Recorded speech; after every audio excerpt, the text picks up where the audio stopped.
ఇప్పుడు మాజీ మావోయిస్టుల మీద కూడా నిఘా వర్గాల నిఘా ఉంటుందంటారా? ఎందుకంటే ఇప్పుడు ఇటువంటి ఎన్కౌంటర్లు జరుగుతూ ఉంటాయి, మీరు శాంతి చర్చల మీద మాట్లాడుతూ ఉన్నారు, సమాజంలో కొన్ని అంశాల గురించి మాట్లాడుతూ ఉంటారు. ఈ టైంలో కూడా మీ మీద నిఘా వ్యవస్థలు అబ్జర్వ్ చేస్తూ ఉంటాయా, ఫోన్లు ట్యాప్ చేస్తూ ఉంటాయా? నిఘా అనేది ఉందో అందరిపైన ఉంటుంది. ఎవరు ఏది మాట్లాడినా సాధారణంగా ఒక టీచర్స్ యూనియన్ పైన కూడా ఉంటుంది, ఒక వర్కర్స్ యూనియన్ పైన కూడా ఉంటుంది. వేరు ఇంటెలిజెన్స్ డిపార్ట్మెంట్, ఒక ఇంటెలిజెన్స్ అంటే దాంట్లో అనేక విభాగాలు ఉంటాయి. ఓకే, ఎందుకు అని అంటే చట్టపరంగానే, అదే చట్టపరంగానే అంటే ఏ రకంగా అంటే హింసా కార్యక్రమాలు ఏమైనా జరుగుతున్నాయా, చట్ట వ్యతిరేకంగా ఏమైనా జరుగుతున్నాయా, దానికంటే ముందే నివారించాలనే డ్యూటీతో ఏంటంటే వాళ్ళు తప్పనిసరిగా అది పెడతారు. దాన్ని ఏమి మనం తప్పు పట్టాల్సింది ఏమీ లేదు, నేనే తప్పట్టను. ఎవరిపైన అయినా ఇప్పుడు ఒక సభ పెట్టుకుంటున్నాం, మీరు గమనించండి, ఒక సభ పెడుతున్నాం, ఒక టీచర్స్ ఆర్గనైజేషన్ వాళ్ళు పెడితే కూడా అక్కడికి వస్తారు, మఫ్టీలు వస్తారు, సివిల్ డ్రెస్సులు వస్తారు, 4 వస్తారు. సుందరయ్య బాబులో ఇప్పుడు ఏ మీటింగ్ జరిగినా అక్కడ ఇంటెలిజెన్స్ వాళ్ళు ఉంటారు, లోపల కూర్చుంటారు, బయట ఉంటారు. ఇది సాధారణం. ఇది వాళ్ళు ఏమి వచ్చి డిస్టర్బెన్స్ చేయరు, సాధారణంగా డిస్టర్బ్ చేయరు. ఆ సమాచారం తీసుకుపోవాలి కదా, ముందే సమాచారం తీసుకుపోయి వెంటనే దాన్ని అంటే ఏమైనా నష్టాలు జరిగే అవకాశం ఉంటే నివారించడానికి వస్తారు.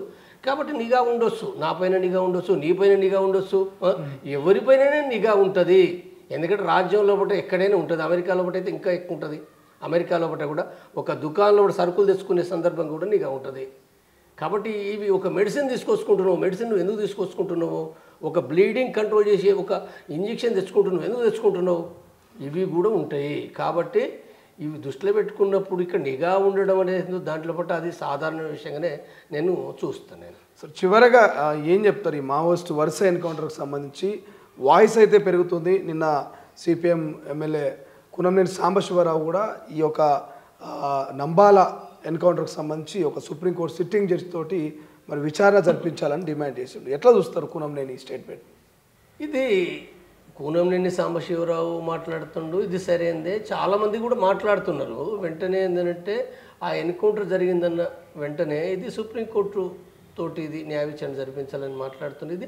ఇది రాజ్యాంగబద్ధమైన చట్టపరమైన హక్కు. ఇది తప్పనిసరిగా ప్రజాస్వామికవాదులు అంటే దానిపైన వెంటనే తప్పనిసరిగా కేసులు వేయవలసిన అవసరం ఉంటుంది. కేసులు వేయడం ద్వారానే తప్పు ఒప్పు తేలుతుంది అది. రైట్. సో ఇది ఏం చెప్తారు ఫైనల్గా, ఏం చెప్తారంటే ఈ వరుస ఎన్కౌంటర్ తోటి నిజంగా మావోయిస్టులు బలపడుతున్నారా అంటే లేక బలహీన పడుతున్నారా అంటే ఏం చెప్తారు ఫైనల్గా? బలహీన పడుతున్నారు అనేది ఏంటంటే వాళ్ళే ఆ పార్టీ చెప్పింది, చాలా సంవత్సరాల క్రితమే చెప్పింది, 2012లో చెప్పింది, 2016లో చెప్పింది, ఆ తర్వాత కూడా చెప్తూనే ఉంది. మొన్న బస్తర్ టాకీస్ హిందీ ఛానల్ లోపల రూపేష్ కూడా చాలా స్పష్టంగానే మాట్లాడాడు. మా పార్టీ కొంత దెబ్బతిన్నాము, నష్టపోయినాము, కొంత వెనుకంజ గురైన విషయాలు మేము సమీక్షించుకున్నాం అనే విషయాలు తనే చెప్పిండు. అంటే ఏం కారణమైనట్టు అంటే అత్యాధిక టెక్నాలజీతో పోలీస్ బలగాలు డ్రోన్లను హెలికాప్టర్లను ఉపయోగించడం మావోయిస్టు మరణాలకు ఒక మైనస్ అనుకోవచ్చా? అది మైనసే, దాన్ని ఎవరు వాళ్ళు కూడా కాదన్నారు. కానీ అంతకంటే ముఖ్యంగా ఏంటంటే ఈ సమాజంలో ఒకటి ఏ మార్పులు అయితే వచ్చినాయో అంటే ఒకనాడున్న భూస్వామ్య వ్యవస్థ ఇవాళ లేదు. ఈ లేని కారణంగా ఇవాళ చాలామంది ఇవాళ మీడియా, సోషల్ మీడియా, ఈ సెల్ ఫోన్లు వచ్చిన తర్వాత చాలామంది దానిపైన ఇప్పుడు వాళ్ళు చనిపోతున్నప్పుడు బాధపడుతున్నారు. ఈ ఎన్కౌంటర్ సరైనది కాదని చెప్తారు చాలామంది, లక్షల మంది చెప్తారు. ఒకరిద్దరు ఇంకా లక్షలాది మంది, మొత్తం మనం భారతదేశ వ్యాప్తంగా చూస్తే లక్షల కోట్ల లోపల ప్రజలు వ్యక్తం చేస్తారు, చేయకుంటే ఎవరు లేరు. కానీ దీంట్లో ఎంతమంది పోతారు అనుకున్నప్పుడు ఎవరు పోవటం లేదు, ఎవరు కూడా పోవటం లేదు. పోతుండ్రా ఇప్పుడు మన ఆంధ్ర తెలంగాణ 2 రాష్ట్రాలు ఉన్నాయి, ఇక్కడ 7 కోట్ల జనాభా పై ఉన్నది. మరి 7 కోట్ల జనాభా లోపల ఆ ఎన్కౌంటర్లు ఉండకూడదు, వాళ్ళు గొప్ప వీరులు, ప్రజానాయకులు అని చెప్పి మాట్లాడే వాళ్ళు దాదాపు 7 కోట్ల లోపల కనీసంగా 2 కోట్ల పైగా ఉంటారు. నా అంచనా 2 కోట్ల పైగా ఉంటారు, కంపల్సరీ ఉంటారు. పోలీసులలో ఉంటారు, ఈవెన్ బీజేపీ కార్యకర్తలు కూడా ఉంటారని చెప్తున్నాయి. బీజేపీ కార్యకర్తలు చాలామంది నాకు తెలుసు, చాలామంది మాట్లాడతారు, కాంగ్రెస్ కార్యకర్తలు మాట్లాడతారు, వివిధ కమ్యూనిస్ట్ పార్టీలో మాట్లాడతారు. సాధారణ ప్రజలు కదా, వాళ్ళంతా శ్రామికుల బిడ్డలు కదా, వాళ్ళు ఎవరు, వాళ్ళకి ఏం అవసరం, వాళ్ళు సరే ఏ పార్టీలను ఉండొచ్చు కాక పార్టీలు అని చెప్పి ఇప్పుడు బయట చెప్పడానికి కొంతమంది చెప్పలేరు. కానీ వాళ్ళ యొక్క అంతర్మదనంలో ఒకటి ఉంటుంది కదా. ఈవెన్ పోలీస్ అధికారులు కూడా మాట్లాడతారంట. పోలీస్ అధికారులకు కూడా కొంతమంది కానీ చర్చలు జరిగితే బాగానే ఉండేది కదా, ఎందుకు ఇది చంపుకోవడం, వాళ్ళకేం అవసరం, వాళ్ళకి చంపుకోవాలని వాళ్ళకి ఏమైనా ఉంటుందా? అందరు పోలీస్ అధికారులకి ఏముండదు, ఎవరో ఒకరిద్దరు తప్ప చాలామంది పోలీస్ అధికారులు కూడా ఎందుకు సరే జరిగింది ఏదో జరిగింది గతంలో, ఇప్పుడైతే శాంతి జరిగి చర్చలు జరిగితే మంచిదని కోరుకుంటారు. కాబట్టి ఇక్కడ గమనించినప్పుడు అయితే మరి వీళ్ళందరూ అంటారు కానీ మరి పాటలు పోతారా? పాటలకు ఎవ్వరు పోరు. ఒకనాడు పోయిన సంఖ్యలో కూడా చూస్తే ఇవాళ చాలా తగ్గిపోయింది.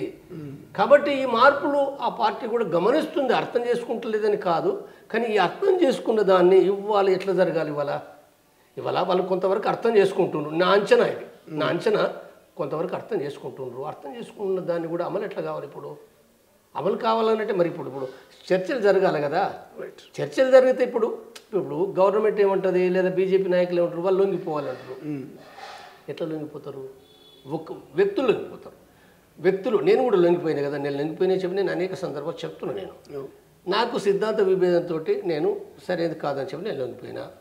చాలామంది అనారోగ్యం, కుటుంబ సమస్యలతో లొంగిపోవచ్చు, లేదా సిద్ధాంత విభేదంతో ఒకరో ఇద్దరు ఉంటే లొంగిపోవచ్చు. కానీ ఆ సిద్ధాంతం వాళ్ళు అర్థం చేసుకుంటున్నప్పుడు ఆ పార్టీ ఒక కేంద్ర సెక్రటరీ, కేంద్ర కమిటీ మన సరెండర్ అయితే చర్చ పెడతారా? అసలు జరుగుతుందా?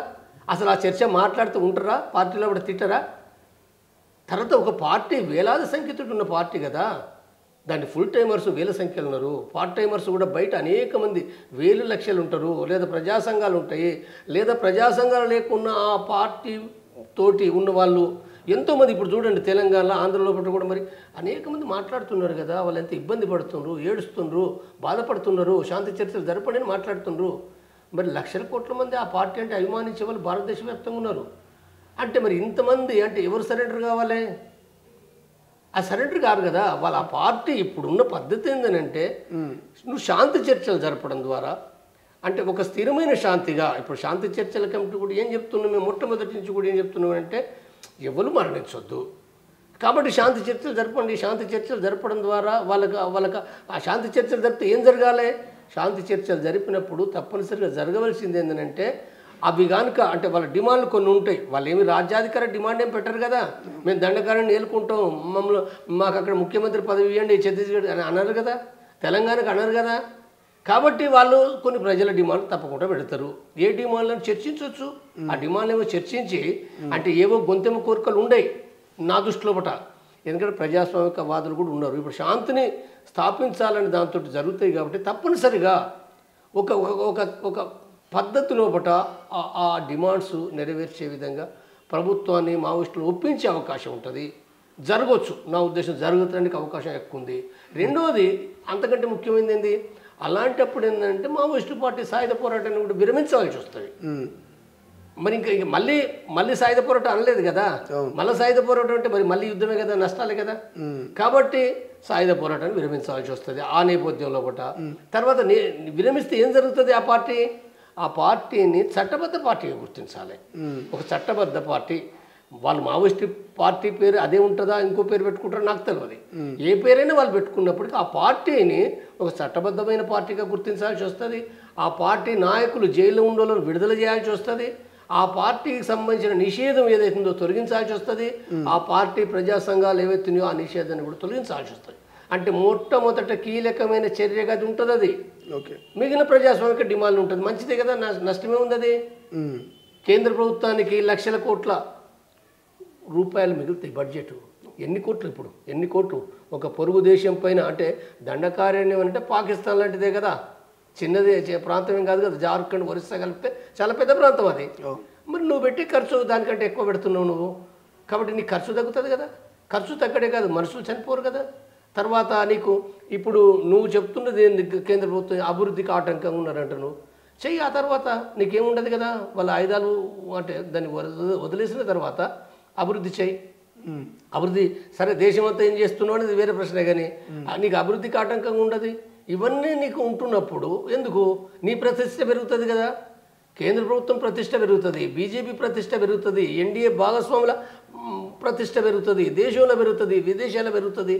నీకు ఇన్ని మంచి జరుగుతున్నప్పుడు ఎందుకు ఏమన్నా? అందుకోసం ఏమంటున్నానంటే బీజేపీకి కోపం ఉన్నది, పగ ఉన్నది, కసి ఉన్నది. ఇదేం పద్ధతి? ఇది ఫ్యూడల్ రాజ్యాలు ఉన్నది. వెనకట ఫ్యూడల్ రాజ్యాల్లో ఒక మధ్య యుగాల నాడు ఉన్నది. కొంతమంది రాజులు అందరు కూడా చేయలే, కొంత తేడా ఉన్నది. ఆనాడు కూడా వాళ్ళు వెనుక తగ్గినప్పుడు లేదా వాళ్ళ యుద్ధాన్ని వెనుక తీసుకున్నప్పుడు వదిలేసినవి ఉన్నాయి. కానీ ఇవాళ నువ్వేం చేస్తున్నావు? వాళ్ళు శాంతి చర్చలని అంటున్నా కానీ నువ్వు చంపుతానంటే ఇది ఇట్లా అనొచ్చా? నేను సంపుతా నిర్మూలిస్తే ఇదేం పద్ధతి? దానికి మళ్ళీ నువ్వేదో చెప్పడం ఇది ఇట్లా అవుతుంది అట్లా అవుతుంది. ఎక్కడియే? ఏమీ లేవు.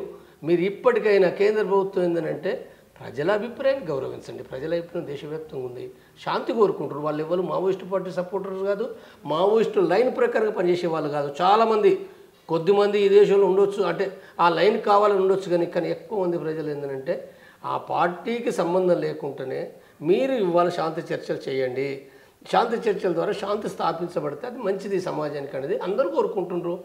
కాబట్టి మళ్ళీ నేను అంటే బీజేపీ కేంద్ర ప్రభుత్వం ఏదో ఇది ఆలోచించాలన్నదే నేను విజ్ఞప్తి చేస్తున్నా. అంటే ఈ విజ్ఞప్తి చేయాలన్నా కానీ ఏంటంటే ఒక రకంగా నాకే బాధ అనిపిస్తుంది కూడా ఈ ఘటన జరిగిన నేపథ్యంలో కూడా. కాబట్టి కేంద్ర ప్రభుత్వం తిరిగి ఆలోచించి తన నిర్ణయాలు మార్చుకోవాలని నేను మళ్ళీ విజ్ఞప్తి చేస్తున్నాను. ప్రపంచంలో ఏ మూల ఏ క్షణం ఏం జరుగుతుందో వేగంగా తెలుసుకోవడానికి తొలి వెలుగు వాట్సాప్ ఛానల్ని ఫాలో చేయండి.